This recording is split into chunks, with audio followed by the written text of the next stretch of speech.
వికారాబాద్ జిల్లా పరిగిపట్నంలో వెలిసిన శ్రీ లక్ష్మీ నరసింహస్వామి దేవాలయంలో చతుర్థ వార్షిక బ్రహ్మోత్సవాలు కొనసాగుతున్నాయి. రెండవ రోజు ఉత్సవాల్లో భాగంగా ఇవాళ ఉదయం 8:30 గంటలకు వేదస్వస్తి హోమం, నవకలశ స్వప్నం, మూల ఉత్సవమూర్తులకు అభిషేకం, కృష్ణావతార అలంకారం, బలిహరణం, తీర్థప్రసాద వితరణ కార్యక్రమాలు జరిగాయి.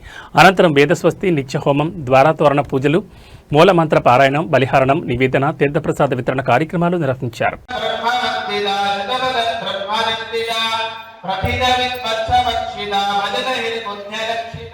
జయ జయ శ్రీ సుదర్శన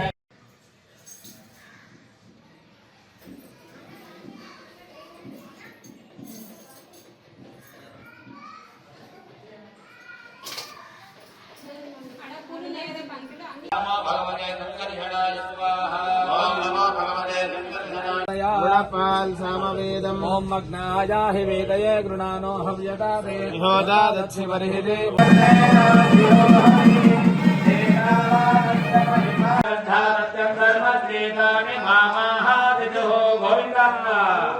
देवेन वित्तय आवो भवन्त वेदये सिंहयो न मित्रवन्तुनः गोविन्दा इन्द्रस्य गृहोदितं प्रपद्ये सर्वस्वाश्वः